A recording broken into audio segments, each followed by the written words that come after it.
Good afternoon, everybody. I'd like to welcome you to the first TDC meeting of 2022. It's January 26th. We will start with welcome and introductions as usual. Start with Commissioner Young. Good afternoon. I'm Andrea Young. Don't forget to do your... Andrea Young, West Melbourne City Council. Julie Braga, residence in Melbourne. Larry Jarnes, Northborough Builders. Rob Medina, mayor of the greatest city on the face of this earth. Christy Galzerano, Doubletree Oceanfront, Cocoa Beach. Giles Malone, Space Coast Daily. That's it. Peter Cranis with the TDO. I'm Tom Hermanson with Ocean Partners Hospitality. Brian Blanchard, Tourism Development Office. Charity Stewart, Tourism Development Office. Kathy Algeron, Brevard Cultural Alliance. Wayne Belden, Space Coast Fun Guy, Belden Communications, 321 Podcast. Ditto. John Bill. Dan McDowell with West Melbourne City Council. Rudy Daniel with Cape Crossing Resort and Marina. Main program with Florida today. Welcome, Dave. And then online we have Keith there. Keith Winston. I'll read it. Is being recorded. Okay, we've got Keith Winston, who couldn't be here today, but also a member of the TDC. We've got Alyssa Serres, Rebecca Bouch, thank you, Melissa Pope, Deborah Webster, Tim Booker, and Justin Karen. Justin's illegal, and Keith will need a vote for. And we will, because of state statute or county ordinance, entertain a motion to allow Keith Winston to participate in the meeting. So moved. Second. Motion and a second. All those in favor say aye. Aye. Any opposed? Hearing none, motion carries. Welcome, everybody. Hey, can I just do a sound check? Can you guys hear me? We can, thank you. You sound good. Thank you. Next, we have approval of the agenda. Motion to approve the agenda. You are muted. Second. You can mute or unmute yourself by pressing *6. We have a motion to approve the agenda as presented. Second. Second, any discussion, any additions? Hearing none. All those in favor say aye. Aye. Any opposed? Hearing none, agenda passes. At this point, we ask any board member to disclose any conflict of interest with any agenda item. Are there any conflicts of interest to report? Hearing none, we will move to the election of 2022 TDC Chair and Vice Chair. Now I'd like to make a motion. I'd like to motion that Tom Hermanson serve again as our chair. I'll second that. We have a motion and a second for Tom Hermanson to remain chair of the TDC. All those in favor say aye. Aye. Aye. Any opposed? Hearing none, motion passes. Thank you. Congratulations. We now will entertain a motion to appoint the vice chair of the TDC. I'd like to make a motion to appoint Andrea Young, Vice Chair. I'll second. Andrea Young to be vice chair of the TDC for the coming year. All those in favor say aye. Aye. Aye. Any opposed? Hearing none, motion passes. Thank you. Thank you very much. Now we'll entertain a motion after a quick review of approval of the Tourist Development Council minutes from November 17th. Any corrections to those minutes? So move. We have a motion from Mayor Medina, Second. second from Commissioner Young. All those in favor say aye. Aye. Aye. Any opposed? Hearing none, motion passes. Thank you very much. Next, we'll move to the director's report. Very good, thank you, and welcome to our new members and returning members. Welcome back. I have a couple of pieces of, I think, good business news, and then a few things we can open up the floor for discussion on. November, well, let's go back to October because I don't think we didn't have a meeting since the October numbers came in. October, November, and we'll have December next week, but I believe all 3 of those months will be record months for that month of the year, meaning that we'll have the best fourth quarter that we've had in the history of TDT collection. So, you know, we've kept the campaign that we started in spring, ran through summer, had record summer numbers, and then we kept that campaign going through the fall, and have again delivered record numbers in those 3 months. So all very positive. Looking at STR for December, it looks like we're going to have about a $1.4 million December. So we'll see what it comes in at next week, but that's my projection on that. Budget-wise, you know, we haven't had a lot. You know, we're just in Q1, so even though we've had the marketing campaign, that's still a lower spend than the months ahead of us. We'll be getting into some big spending as we kick off the spring break season next month. So I think we're in good shape from a fiscal perspective. I just wanted to point out, for 2022, committee appointments, so the chair will select the chairs of each of the 5 committees, and then each TDC member will select a representative to sit on each of those 5 committees. So I think I put in your packet dates of when those meetings will occur. I think it's on page 34 is when it starts. But there's also forms for you that you can fill out for each of the committees, so you can give us a little bit of information on who you're appointing.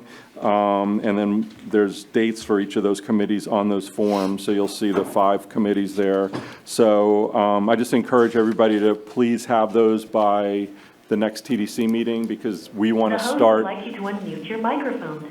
You can press *6 to unmute. We want to have, you know, all our committee meetings starting in March, so. You are unmuted. Trying to think if there was anything. I'd like to just add to our new members, Larry and Christy, the subcommittees do a lot of work, and it's difficult, as you'll find, to find people that want to be on those committees. I find my experience is that people will say yes, and then you'll have some people that show up. It's the 80-20 rule.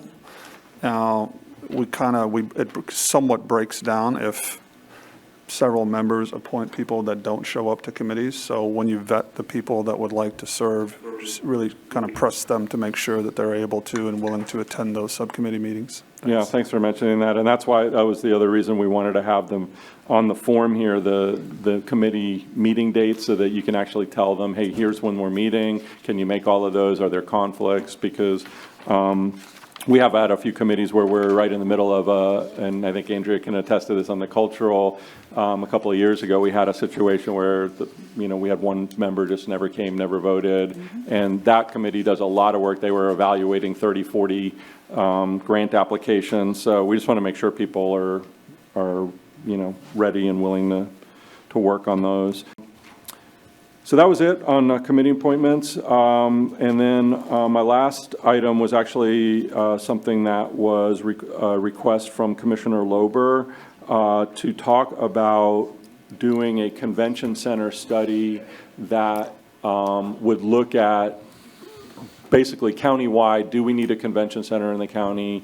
Where would it be? What would it look like? How big? Funding, things like that. So I'm just going to toss it back to you, Mr. Chair, to maybe chat a little bit about it and then get some feedback. So those of us that were present on the TDC back in April remember the presentation that was brought forward by Driftwood Hospitality with respect to their proposal to allocate bed taxes generated by their proposed Westin Hotel for their meeting space at that facility. And at that time, Commissioner Bacher, or Bob Bacher on the TDC at the time, proposed that TDC should potentially, and the county potentially should do an independent study to see if the amount of business that we have here, the amount of funding that we have, the various locations that are opportunities for a conference center or a convention center, to have a third party look at that. And that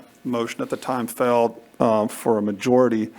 In the interim, we have yet to see any additional information in a public forum with respect to Driftwood Hospitality's proposal. Commissioner Pritchett may be able to share anything that she may have heard in meetings, but I don't believe that they have been before the county commission either. Personally, if we are going to, as a county, commit public use of funds towards a convention center, I think it's only prudent that we look at the overall county as opposed to looking at allocating bed tax for a specific meeting space on private property in a specific location. I think that if that were to move forward without this body and the county commission doing their due diligence, would be doing the public a disservice, since we're talking about use of large amounts of public funds. So I'd be a supporter of this. I'd like to hear other members' points of view, but I think if we could propose to the county commission that we spend some TDC dollars to get an independent study of the overall county, as Peter presented, I think that'd be a smart thing to do.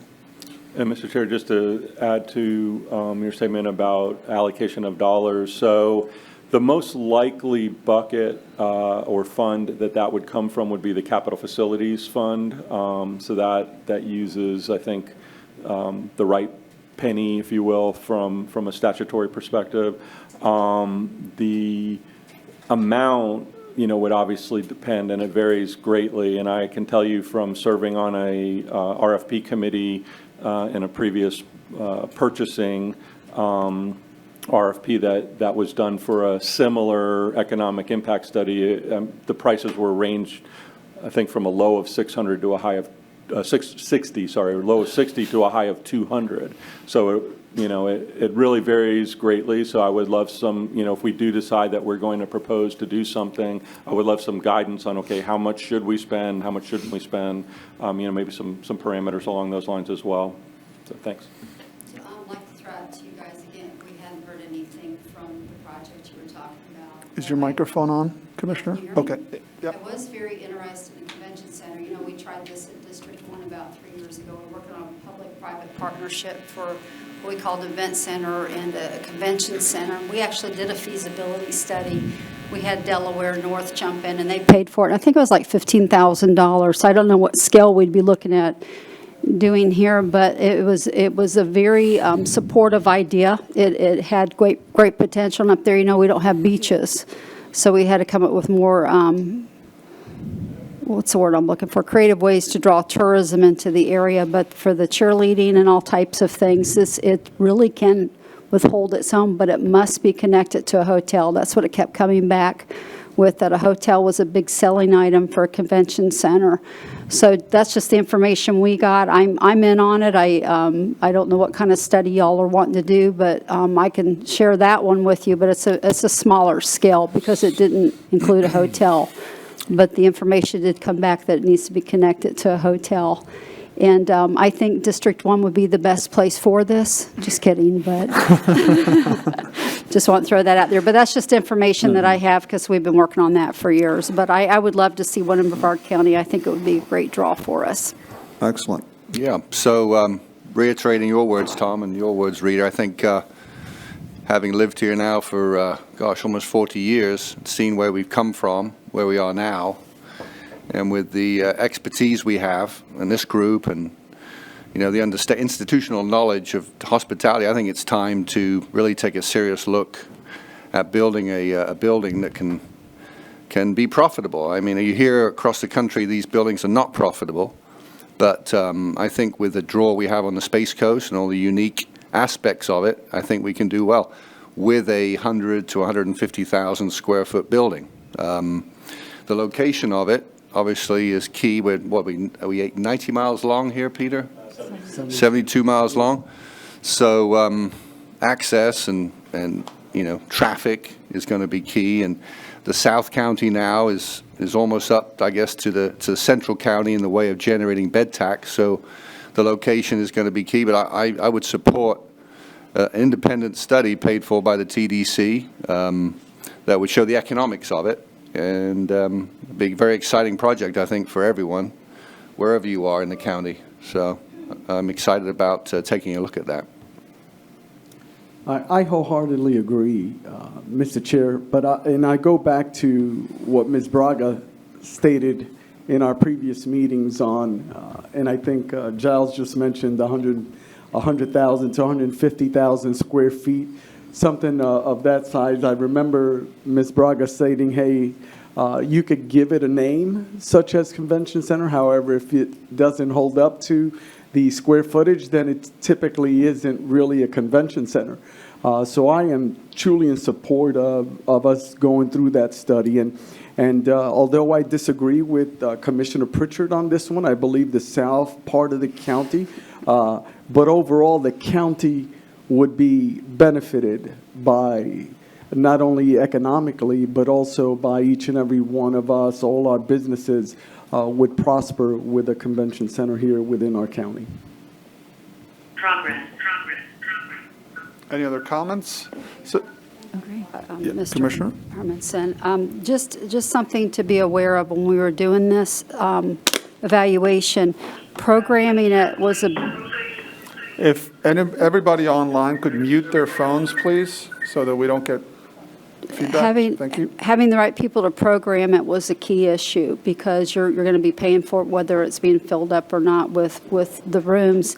And another thing that concerned me is when we went through the downturn of COVID, the thing that happened with the Orlando Convention Center greatly got my attention. So as far as protecting ourselves, if something happens and we're unable to maintain the facility, would be something that would be very important to me, because of taking care of taxpayer dollars at the time of trying not to keep something alive that might sit empty. So that's another thing, if we can come up with a way to safeguard it too, would be very important to me. Absolutely. I think sizing, that's something that would come out in the study, but sizing it for the demand and not going too grandiose, keeping in mind that the Orlando Convention Center has tremendous economic impact for Central Florida, but they do take tens of millions of dollars out of their TDC just to maintain that facility on an annual basis. I'm sure they have glowing ROI calculations showing the return on that investment, but they normally don't stand on their own from an income perspective. Yeah, I mean, having worked over there for most of my career and spent 16 years with the Visitors Bureau, I'm very familiar with the model that Orange County has. We're such a different animal is the only thing. They're talking about 3 million square feet of space. We're talking 150,000, so it's a lot different. But yes, tens of millions of TDT every year. It is a loss leader because the way they do the economic impact analysis is it looks at what that brings in terms of visitation, room night, and then spending. And, if you're familiar with any convention towns, conventioners spend a lot of money when they're there. So even if they're only there 2 or 3 nights, they spend probably more than maybe the typical family might spend on vacation. So it's a good ROI when you look at a return on investment from a visitor spending perspective, not so much when you look at the operation side of the building.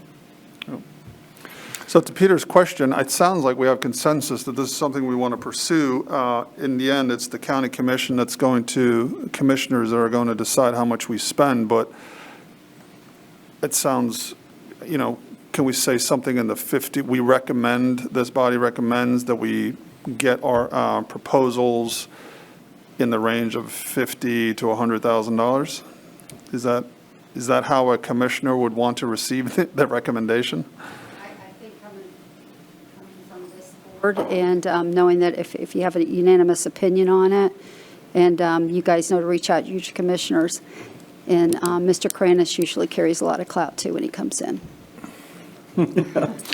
Tom, one other thing I'd like to mention, just to throw out there is, because we've never had a building of this size in the county before, I think there's going to be a lot of other ripple benefits to it, from a community benefits standpoint as well. I mean, our school system, they have no place for indoor graduations now, and with the amount of importance we put on community involvement, there'd be some benefits from quality of life, locally. Just the school system alone, with 92 schools, they'd be our biggest fan if we had an indoor place for 5,000 people or so. So they oftentimes put off those celebrations in the college and the high schools, and because they have no place to do it.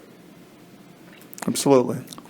I'm sure we'll, if we get approval from the county commission, we can put together an ad hoc committee to hash out those items when we get the county's RFP out and get proposal from consultants as to the scope. Can I ask a question?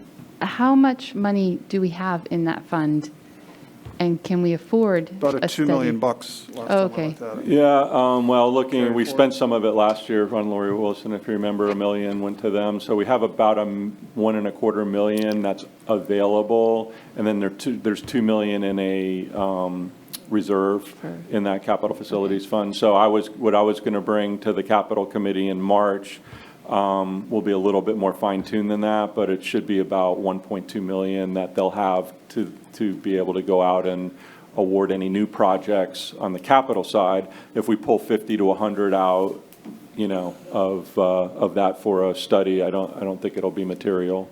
And that's the average cost for a study of this size? Well, or- like I said, I sat on an RFP for a very similar study not too long ago, and the ranges were 60 to up to 200, but I like the idea of having a cap because, whatever you set your budget at, a consultant can probably reach for that. But if you told them, if you said, hey, we want it under a certain amount, I think that would probably help get us there. It's the thing with government contracting, when you put a limit on it, that's amazing propensity to come in right at that limit.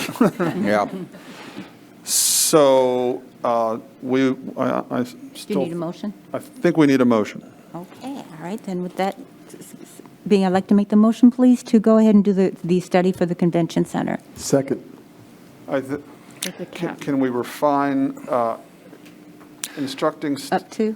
No, Can I make a suggestion? Why don't we set a limit of $25,000 to do a study, an initial study to see if, the economics of a convention center in the neighborhood of 100 to 150,000 square feet makes sense and has the demand here on the Space Coast for the local government to either put out an RFP to run it or to run it themselves. That's kind of the you thinking think I'm maybe having. we should give staff, since we don't know what they're going to come back at, a little bit more flexibility?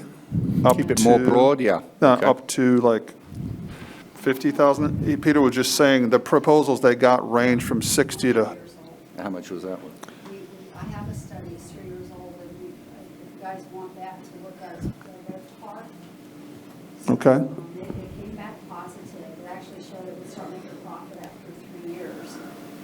But I'd be glad to share that with you, but, Well, we should definitely look at that. So the motion would, we'll look at that, and then I think we can discuss in this meeting, or staff can review whether or not that's something we can add on to, or if we go out for RFP. I don't understand the bidding process, but here, we're an advisory body to the county commission, so a motion out of here would be the TDC recommends to the county commission to commit up to $50,000 to get RFPs for feasibility study to study the feasibility of building a conference center of upwards of 150,000 square feet somewhere in the county, determining its feasibility and best location. Something along those lines. I'll amend the motion to that. So first I'll withdraw my second, and now you could amend, I just amended. and I'll to- second. Okay, thank you. Okay, we have a motion and a second. Any further discussion? All those in favor say aye. Aye. Aye. Any opposed? Hearing none, motion passes. Thank you. Good discussion. Next, we have committee reports, Marketing Committee. Charity's going to be giving us an update.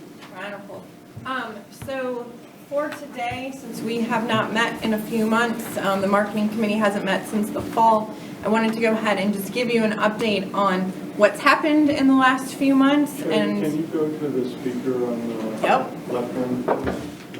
I'm not usually told, no, I can say, I'm not usually told I'm not very loud. Well, they can't hear you on the call. All right, let's try that. Very good. Okay. I wanted to just give you an update. send you guys an update on where we've been and an overview of just what's coming to get everybody up to speed. So the first thing is our fall 2020 campaign ended in December. Like Peter said, the TDT collection is running ahead of budget and well ahead of 2019. So that is something that is very positive as far as how the fall is performing, and we hope a good indicator of what it is looking like going forward. We ran a social media campaign this fall called Fall is for Foodies. We wanted to really recognize the growing culinary scene that is here on the Space Coast. And we know that in the fall, sometimes we can't take those week-long vacations, so we really focused on giving folks an itinerary for 24 hours or a weekend here on the Space Coast and targeted towards those who were really in the drive range. So we took a couple of approaches to this campaign. We hosted 4 regional food influencers that are all from the Central Florida area. Among those 4, they generated 109 pieces of content, and those content pieces were distributed to their audiences, which one of the reasons we work with influencers is to be able to connect with people who don't maybe already know about us. And so we were able to reach just over 400,000 new social media users who, matched that. They were interested in food and looking for places to visit. We then supplemented it with our own social media campaigns, both paid and organic. With that, we created 1 million impressions, again, about those topics, with 20,000 social media engagements. People love to talk about food, in case you didn't know that. Everybody's got a favorite. We're working on curating the ultimate Space Coast dishes eat list. So lots of feedback on that. Drove a lot of great website traffic to our food-based blogs. And it gave us an opportunity to be able to reach and talk about at least 80 different local locations. So really well received and something that we're excited about and hoping to do more of here in the future. Surfing Santas happened this fall. We were so excited to see it back in person. The weather was gorgeous. We do a media pitch on Christmas Eve that is associated with Surfing Santas. And so from that, we had 502 global media placements. We had news media here on site this year, which was excellent. And from that, 764 million media impressions. If I were to have to buy that, it would have cost me just over $2 million. So it's just a great feel-good story. You cannot beat watching folks, getting together and celebrating the holidays, dress up in Santa on surfboards on Cocoa Beach. Like, it just doesn't get any better than that. So it was great. For those who were not yet aware or didn't see the press release, Major League Fishing did film their Wiley Summit Cup series here in December. It is an event where the anglers don't know where it is they're coming. They know the region, but they don't know which bodies of water, so no insider knowledge. It's also kept a secret, so we don't know the results yet, but from that, there will be 6 two-hour episodes that will air on the Outdoor Channel starting in April, so a great opportunity to feature some of our excellent fishing in the south part of the county. I heard you had to meet a few of them, so thanks for doing that. I encourage them. I welcome them to the greatest city on the face of the earth. Thanks for doing that. That opportunity. Thanks for doing that. And then this Saturday morning on Discovery Channel, a new show called Are We There Yet? We filmed an entire episode of that here at the end of summer. So the Space Coast episode is on. I believe it's at 9 a.m. I'm really excited about this episode. RVing and camping and different ways to experience destinations is still an up-and-coming trend. So we're really excited to see that episode and how it comes together. So that's a little bit about what we did this fall. We've also been obviously looking at 2021 as a whole, how things were doing, some of our metrics, things we're going to keep an eye on as we move forward. So these are a bunch of numbers, but basically what I wanted to show you guys was as we're looking at all of our efforts, whether it's paid media placements, our advertising placements, as well as our content and social engagement, how are we doing compared to previous years? Are we growing? Are there areas of things that we need to look at? So this has a lot of those scorecard stats for you. A couple of things I wanted to note. Our web traffic this year in 2021 was up significantly from 2019. Digging into that, it's a couple of reasons. Obviously, our advertising budgets contributed significantly to driving a lot of that traffic, but we've also spent a lot of time this year really getting smart and digging into the details of how people are searching to find the content on our website and adjusting how we put those things on our site to make it easier to be found. And in doing that, we've seen that our users are up significantly, and in our specific advertising target markets also up significantly, which is great for measures of success in like brand awareness. People who have not visited us before, who are in those markets where we're spending money, who are then coming to the website to learn more about us. So really strong numbers. Our emails, we had over 2 million emails that were delivered. Our open rates are running about 4% above industry average for the travel, hospitality, and leisure. This is something that we're really focusing on for this year is growing that email list as privacy and data privacy and security continue to make it challenging for targeting. We really want to dig in and make sure emails is something we can own, and we provide very valuable content. So we're going to really dig into how we can make the most out of that. Our launch app continues to do very well. We get 4,000 or 5,000 users on that app every single time there's a launch. This one earlier this week had just over 11,000. So it's a really effective tool for viewing the launch, but it's not yet something that we think is as trackable as we would like it to be, and as we talk about continuing to try to track and learn some more about who those users are, how do we grow the value of that app to those users. So that's something else we're going to take a look at. Vacation planners, we distributed quite a few vacation planners this year. We had a lot of demand along the roads, so in the turnpikes and the welcome centers, which I don't think comes as a surprise to anybody. We're pretty much out, and our new ones should be in here next month. Social media, we are running at about 330,000 fans across our platforms. Most of that is on Facebook. Despite what everybody says, Facebook is still the behemoth of the platform. It continues to deliver for us, both from engagement, referral traffic to our website, and also people use it to ask us questions. So it's a great tool. Yes, sir? Do you think you have a lot of duplicates between like Instagram and Facebook there, or can you filter that by email or? So we cannot filter it by email. Yes, I would say there is probably a small majority or small minority of overlaps between maybe Facebook and Instagram, but from what we can tell in the overall demographics, there are more of a slightly older demographic who are viewing us on Facebook than there are of Instagram. So that overlap is pretty minimal. And then as you take Twitter, YouTube, and Pinterest, I don't believe there's much in the way of overlap. Those numbers just aren't large enough. And I will also add, these are organic fans and followers. One thing that's great about social is even if you don't follow us, because social media advertising is something that we invest as part of our marketing plan, I can reach the universe of those users through targeting, even if they don't follow us with our messaging. So it's a great way to grow and amplify those, but this also doesn't limit me from who I can reach so long as we continue to use the budget. Yeah. But that 330 are people that actually proactively follow us. Correct. Hit the like button. Yep. Hit the like button. Yep. That's correct. It's a pretty good number. Yeah, absolutely. Media placements, we had 757 media placements this year. That's just over 1 billion people reached through those. And then our advertising summary, we talk a lot about that in here. Just over, you can see our impressions number, and our average return on investment here is running at about 33 to 1 for dollars spent for return on spending. Is that an industry standard ROI measurement? Actually, it's interesting, we started tracking bookings for the first time this last year. Right. Not many destinations have gone to that, but we're using a few third-party sources so that we know if somebody sees our ad, then we can actually see if they book a hotel or a flight here.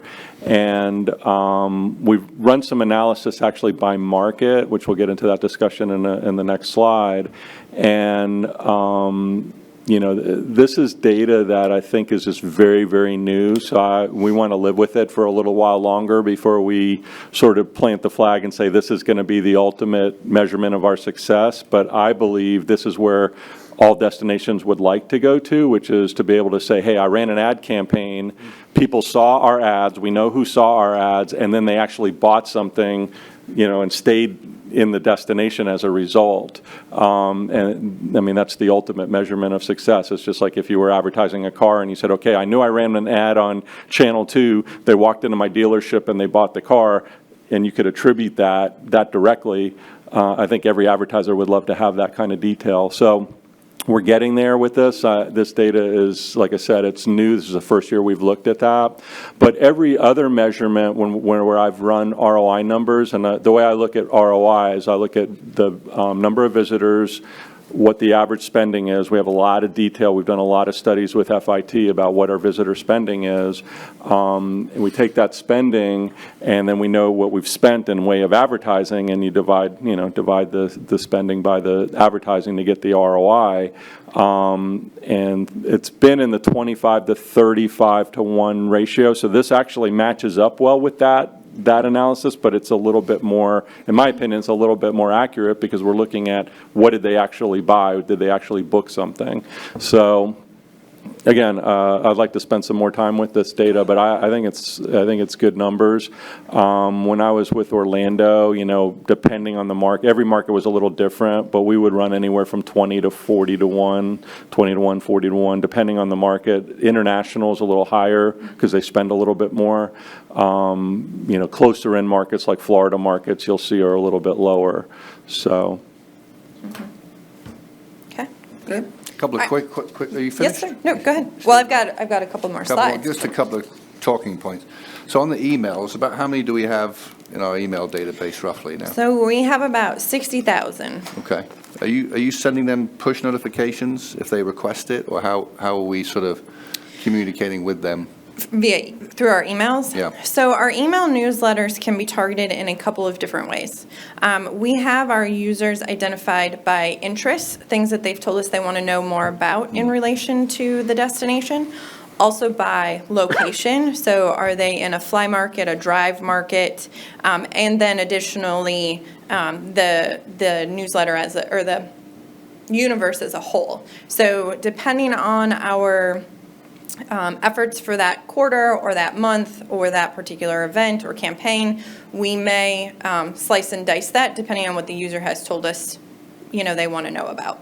So if I sign up for the email blast, I get the email, but then do I get notifications about a launch? Do I get notifications about special events? Through email?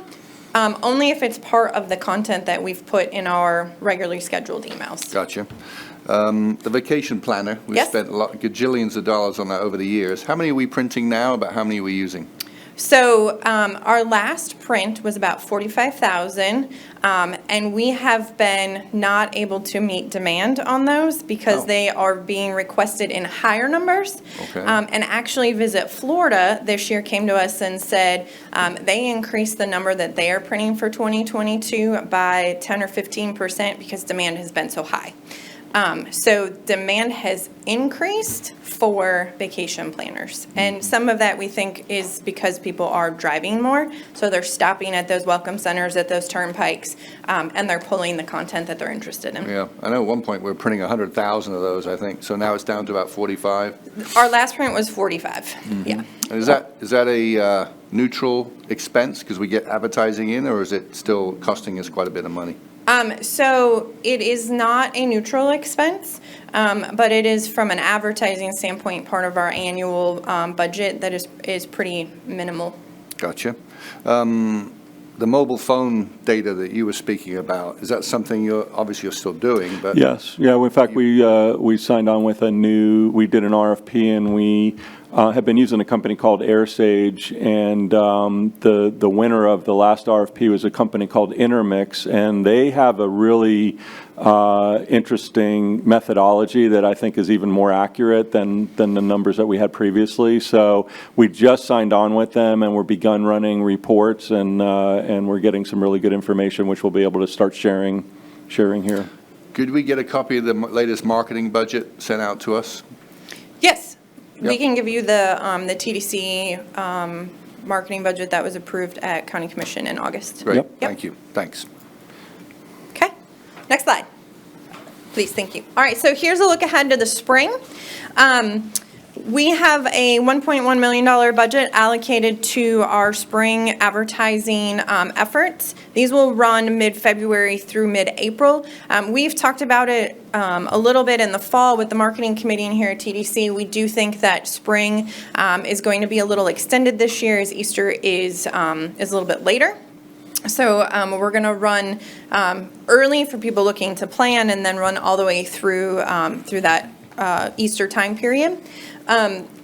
We are going to look at those same key markets that we've been talking about. So, the Florida markets are really important to us. We know we are a drive market. We also know that we continue to see interest from those fly drive markets. And so we've been digging in because we've had the availability to get these booking data and look at it by DMA. We've been looking at what is the value of a visitor from one location versus another, and applying some of that to our to the weight of the distribution of our ads for the spring. And I think, Peter, if you want to talk a little bit Yeah, about I was just going to say, I mean, it shouldn't be any surprise that people from, that come from Orlando or even from, Tampa or Palm Beach, they're not staying quite as long. They're not spending quite as many dollars. So when we started looking at this analysis of booking data, you started seeing markets like Charlotte and Atlanta to some degree, Miami to some degree, but even like Philly, farther north you went, if they were flying, they tended to stay longer, spend more money, and the ROI was higher. So I don't think we should ever abandon core markets like Orlando, Tampa, within a 100, call it 150-mile circle of us. We should always have something going in there to keep a maintenance level of marketing, because there's a volume of people there that you don't want to miss.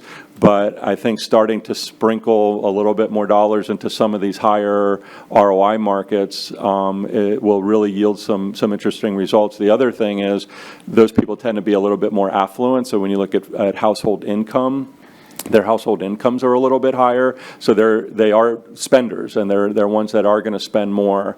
And the other thing is that we've seen a real shift as we've seen the growth in hotel inventory.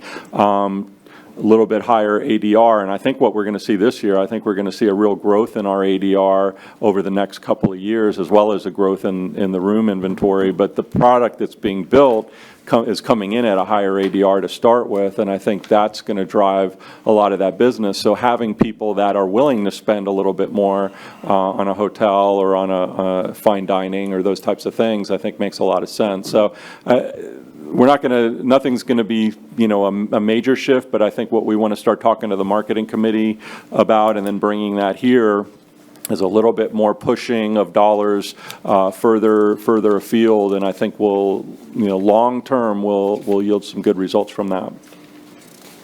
The other thing I wanted to mention that I noticed is absent from here is we have also started working with TUI on the marketing campaign for the UK visitors. So they have started rolling out some of their in-store ads. The online ads go up in February as some of the hotel properties have come online with TUI. So that is another exciting development that we've been working on with them as well. Yeah, as you may remember with TUI, they're bringing 150,000 UK visitors here this year. It's a 7-year deal. We signed a master service contract with them to start doing advertising with them. So we give them about $200,000 to advertise our market. in all of their channels. They have, they have stores, they have travel agents that are part of their network. And of course, a lot of their product is sold online, so we have digital placements with them.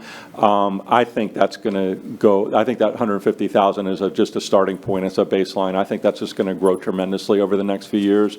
And the thing is, I think we're going to yield a lot of room nights out of them. We've already gotten some hotel product into their mix. So Brevard County hotels are already part of what they're promoting.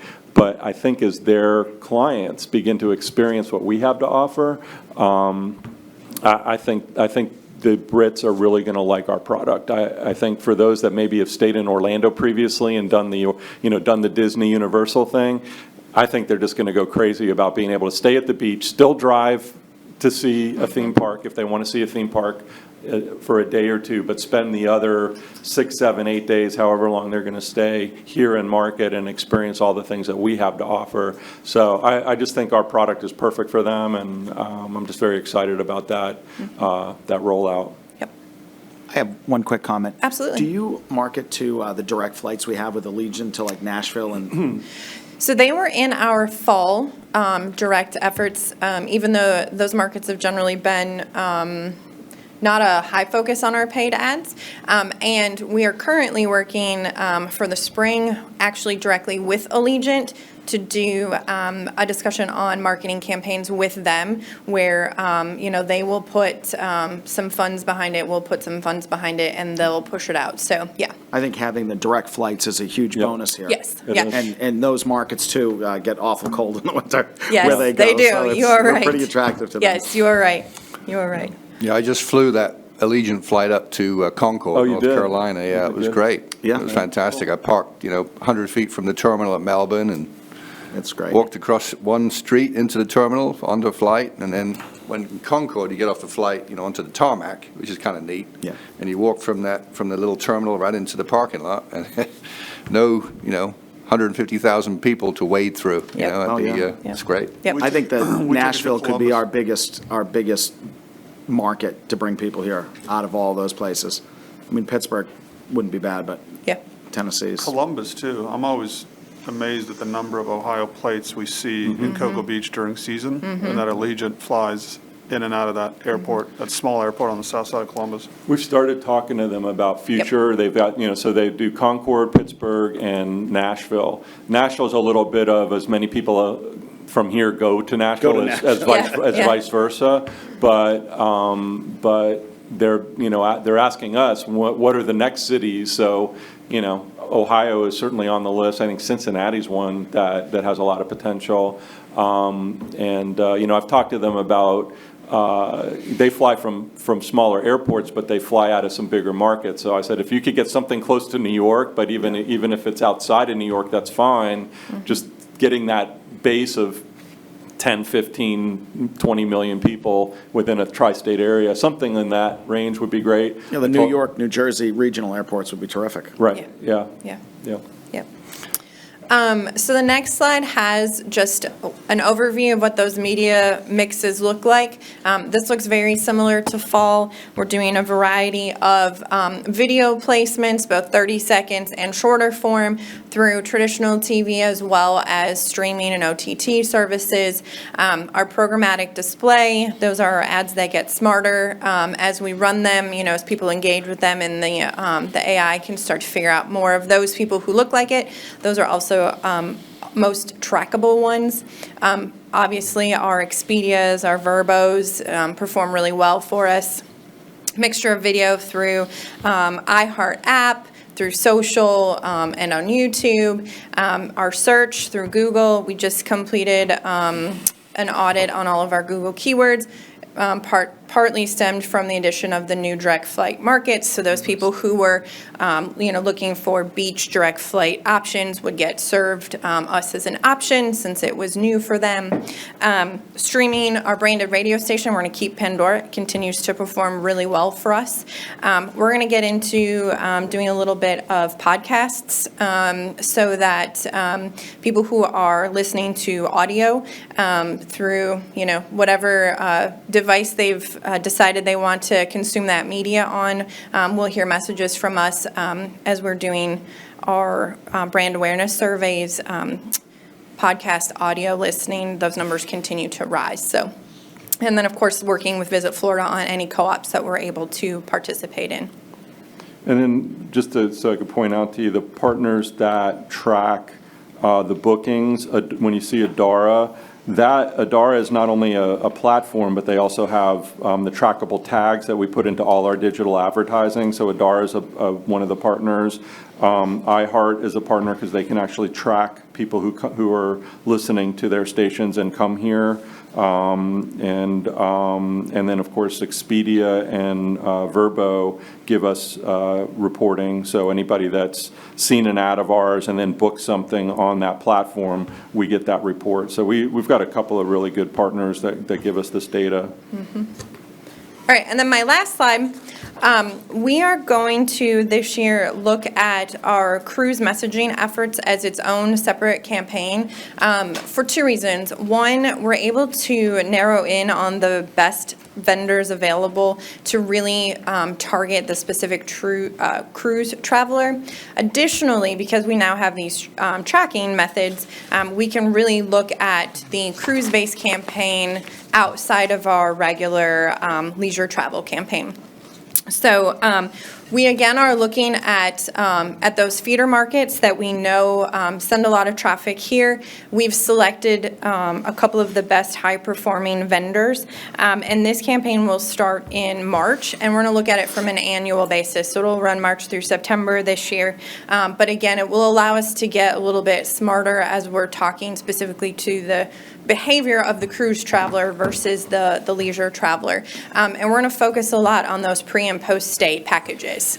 So obviously the port and cruising is a pillar of our content, but we really want to let people know, remind them that we make it very easy for you to stay here and start your vacation early or take a vacation from your vacation because you're exhausted when you get on that cruise ship. So, so we'll build this out with social and influencers as we go throughout the year as well, but I just wanted to point it out that it's a little different than lumping it in.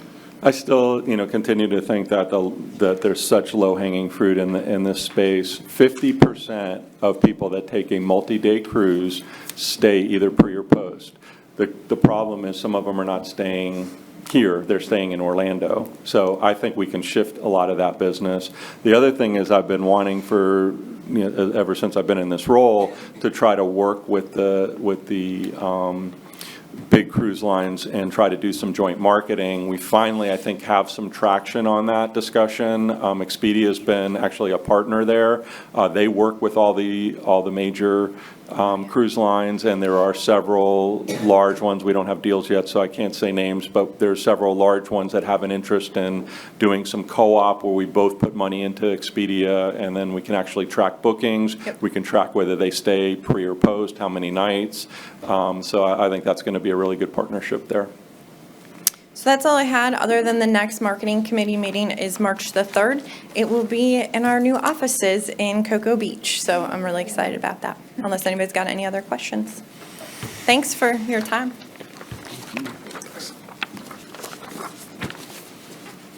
Thank you very much, Judy. Good report. Capital Facilities is the next report. Yeah, so no report. The next meeting is March 24th. So again, those will be in our offices. As I mentioned, I'll have a little bit tighter budget, but it's going to be approximately about a $1.2 million availability of budget. Obviously, they don't have to spend the whole thing if they don't have the projects, but if there are some good projects this year, we're happy to have the committee take a look at those. Quick question, Mr. Chairman. The budget, Peter, I noticed here we're budgeting, $1 million for January and $1.1 million for February.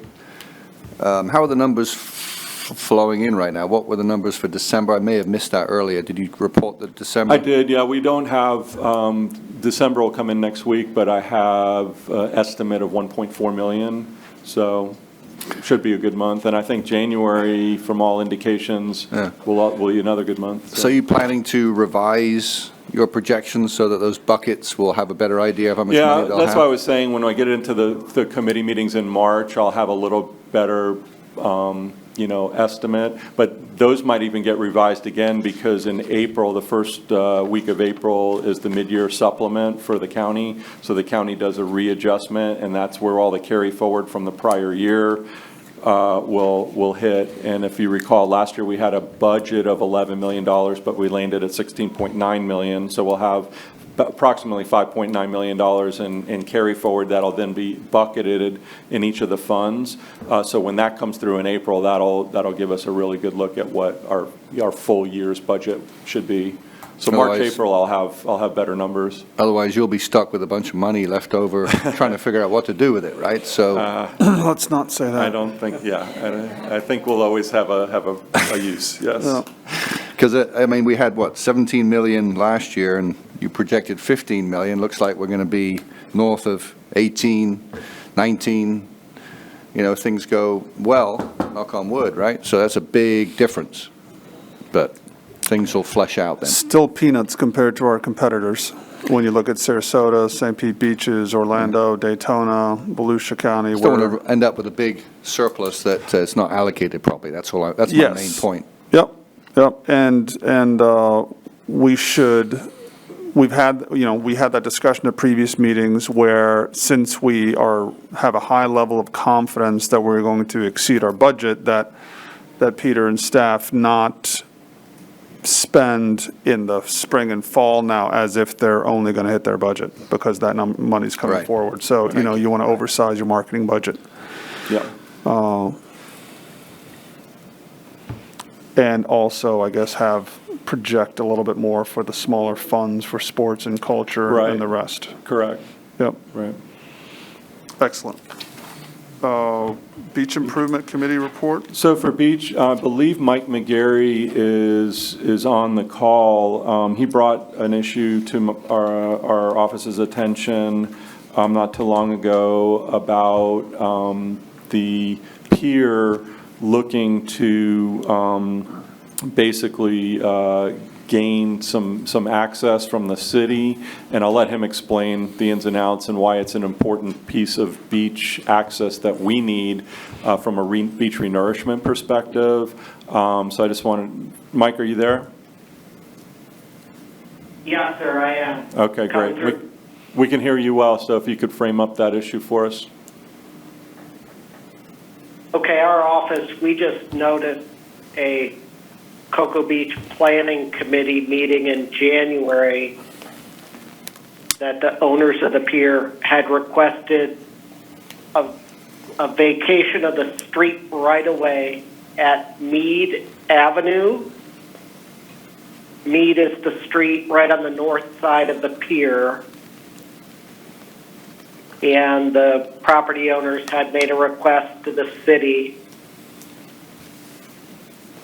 We noticed that we have a long-term easement for that street to have construction access for the beach projects.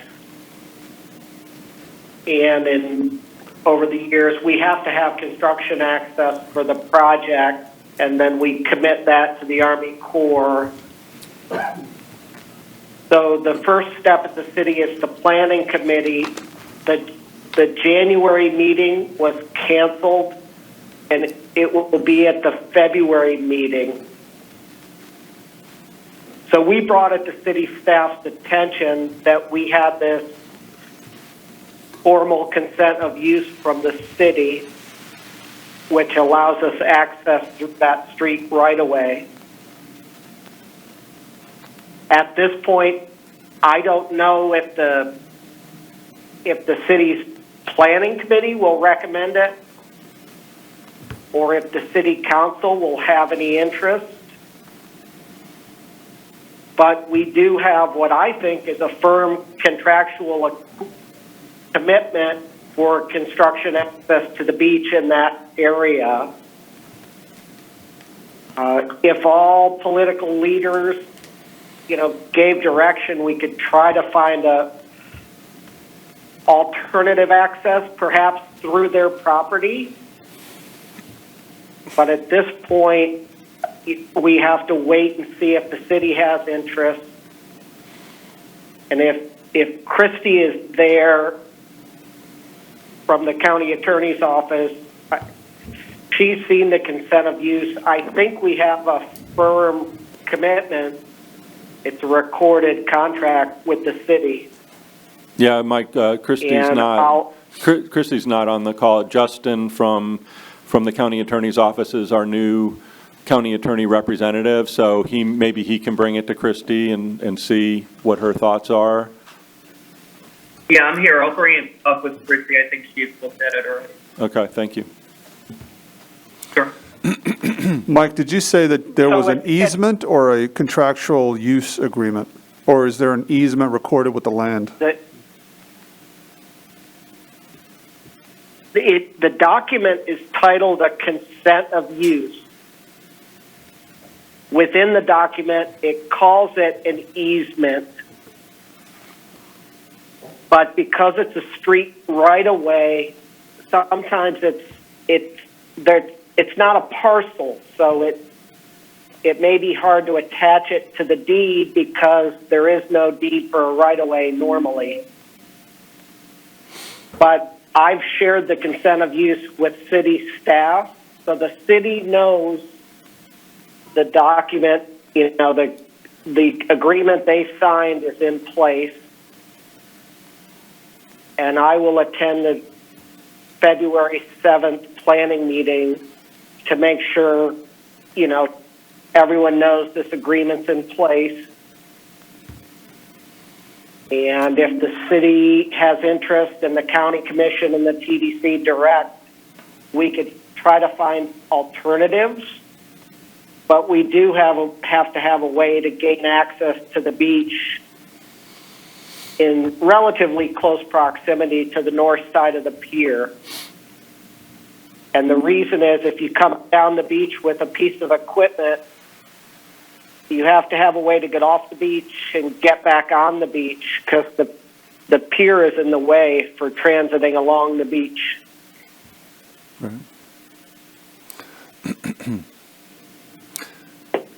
Okay, so we'll keep the TDC updated on this, and as soon as Mike, hears anything, we'll let everyone know. And for those that maybe have relationships with leadership in the Cocoa Beach city side, I don't think it would hurt to reach out, to potentially just express the concern about this. So, Charles? Yeah, thanks, Mike. I think it's really important we send a strong message from our group. That access, like Mike said, to the north of the pier is one of the few places you can get heavy equipment. Having seen those huge bulldozers going down through there north and south, if we lose that access, it's going to affect our ability to do that. The Corps of Engineers, of course, will be, they're an incredibly important partner, supplying us with funds. And as we've said on this board before, our beach renourishment program is probably one of the best in the state. And so we don't want to take a step backwards. I'd like to see if possibly the county commission would write some sort of a letter to Cocoa Beach mentioning how strongly we feel about keeping that access, and we really don't want to see it go away. It's a 50-foot access now, and having seen other places vacated in Cocoa Beach, I think for Mike's job it would make it much more difficult. So I'd like to see us take a strong stance on this and try to influence to keep that access open. Is that something in the way of a And I will motion? let Peter lead the discussion with the county attorney's office, but the way I read the agreement the city signed, it's not optional. I don't see how they would have the legal option to vacate that without finding an alternate agreement with Brevard County. So, yeah, I would like to put that in form of motion to request the county commission to write a letter of support for keeping the access open, that we feel it's a vital access for the continued renourishment of the beach, particularly in that high tourist area. We have a I'll motion. second that. A second for Mayor Medina. All those in favor say aye. Aye. Any opposed? Hearing none, the motion passes. Do we? So I'll Peter- take a, Peter, I hear will you two. just bring that up at the county Yeah, commission there's 2 takeaways. One is I'll pursue with the CAO review of the documents that we have, the agreement that's currently in place, and get an opinion as to whether they feel like the city could even, vacate that area as requested or not. And then I'll bring to the board a suggested letter and ask for them to agree to sign and Have send. Justin write a sternly worded letter in bold, red Mr. Chair. bold letters. Yes. May I make a comment, please? If this does come to council and they are going to be voting on it, maybe a visit from staff to their meeting and have a nice little slide presentation before they vote on it. Councilman, just speaking from my own council, we'd like to hear the other side to see what the details are, so they may welcome you. I believe Mike said he was going to go to the meeting and Yeah. present the county's case. The county's case. Yeah, since he's the subject matter expert. All right, thank you. February 7th, did you say? The planning committee he was going to go to. Correct. I made a note, but I meant the action. The planning committee is February 7th, yes. All right, thank you. And then any vacation in Cocoa Beach takes a 5-0 vote. Okay. You have to have a unanimous vote, so that's a hurdle in itself. Quick question, Mike. What the location and time and date of that meeting again? We'll discuss it as what, please?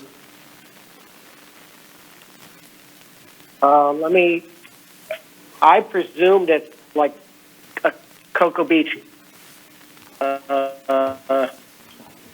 Maybe let us know that, please. Yeah, we'll get that out. They didn't tell me what, We'll get it. Thank you. sorry, they didn't tell me what building, but it's in the city of Cocoa Beach Town Hall, I'm sure.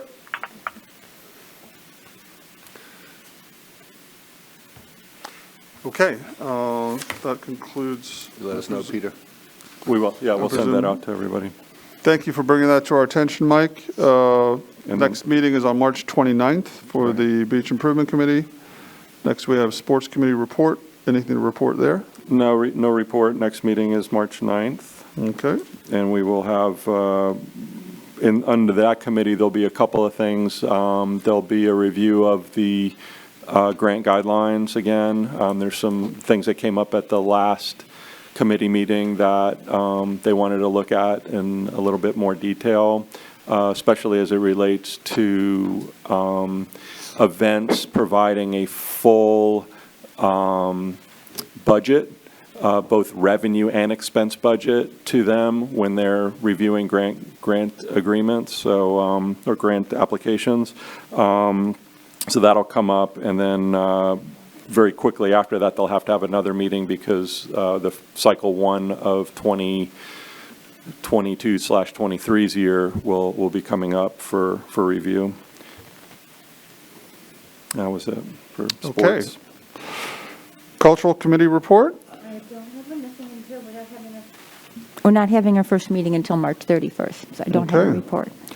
Yeah, the last action that happened was the board approved the major events grant that this body sent to them as a recommendation, $73,000 each for the Space Coast Air Show and the boat races Thunder on the Beach at Cocoa Beach. I've been asked to share from a county commissioner that county commissioner's displeasure at the amount of those grants. So I'm sharing that. I believe the words, which I tend to agree with, and I believe the minutes should show that I said exactly this at that meeting, is this special large events grant funding should be used, like all of our tax funds, judiciously to support these events that have a large ROI and a large number of people coming to the area, but they should not be of such a magnitude that, it translates directly into profits for the event organizer. There should be seed money. All towns, or vast majority of towns do subsidize these types of events, but it should be to cover costs. for the organizer. So maybe we should be a little bit more judicious for those two events next year, because presumably they will come back in judging the amount that we support them. And there may be two air shows for the next cycle, because you'll have the Cocoa Beach show back, and then you'll have the Melbourne show back.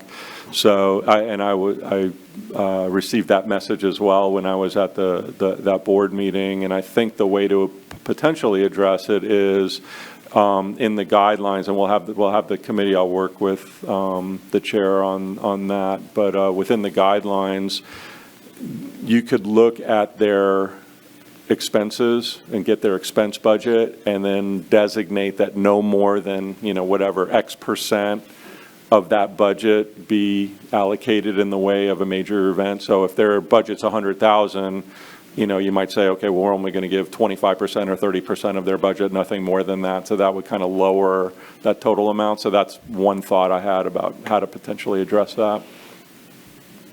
Okay, that's a good thought.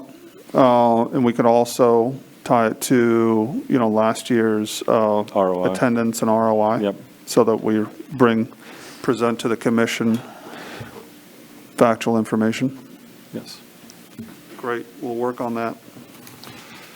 I believe that wraps up committee reports. Any other business that should be brought to the board? We will go to Commissioner Pritchett first. No report. Mayor Medina. So thank you for the opportunity to share an initiative that I'm undertaking here. As most of you know, the city of Palm Bay is just 61 years old, and we're 120,000 strong. Isn't that amazing? That is huge for the southern part of our district. So my initiative, as you know, back in 1987, we had 2 law enforcement officials that were killed in the line of duty. And in that, I truly believe that the blood that they shed on that fateful day is the foundation of our city, them protecting the citizens. So my initiative, and I want to let everyone know, because you guys know a lot of business people, so I want to pass this out. Invite you to the next Mayor's Ball, where we're building a tribute to honor the sacrifice of the fallen, of those officers, Johnson and Krogan.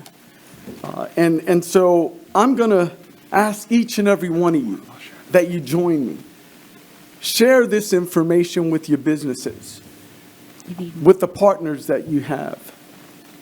And make sure that we pass on that information so that we can come together and build Sacrifice Park as a tribute to what they sacrificed. And so I say that because this is just not exclusively to law enforcement officials within the city of Palm Bay. But this is a monument that I believe will represent Brevard County as a whole. And so I ask that you join me. Thank you for the opportunity of me sharing that with you today. When's the event, Mayor? When is it? March 26th is the Mayor's Ball. Thank you very much. And so I've got that information for each and every one of you. I hope not only you attend, but pass on the information to your partners and business partners. And I'm going to pass some out in the audience as well. Okay, great. Thank you. Thank you very much. Julie Braga. No report. Christie. No report. No report. I have no report. Just welcome everybody. Look forward to working with you all this coming year. Larry. Yes. Anything to report? I have no report. All right. We look forward to hearing about your projects and developments as they come online. Anything from Giles Mullen? No, sir. Ready to move on. Keith, anything from Keith online? No report. No report from Keith. I just have a comment. Legislative items, topics up in Tallahassee it's crazy up there. There are so many items going on, so many things being discussed in Tallahassee. I know that Peter is following these things, and I'm hoping you will continue to do so. I'm sure you will. And please bring us any updates that are going to affect us, because they're certainly out there. Yeah, right now, the only items I'm aware of are two TDC-related items. One is a proposal from a representative out of Orlando to remove the limit of 40% of TDT to be used on marketing when looking at other infrastructural projects. That was something that had been put in place for many years, and I think was actually a bargaining chip at one point where some of these infrastructure projects got added to the use of TDC. So the use of TDT funds was basically capped by saying 40% had to be used for marketing. That they want to remove that. I don't believe that's going to go anywhere. It hasn't been heard by any committees, but we're tracking that one very closely. And then the second one is also TDT related, but it's for smaller counties, so it won't affect us. So right now that's it. But usually towards the end of the session, when they start getting to the budget items and tax revenues, that's usually when you start seeing some things pop up. So I'll keep an eye on that. Thank you. And then as far as my report, just again, welcome to those of you that are new to the TDC, but I'm looking forward to having a great year.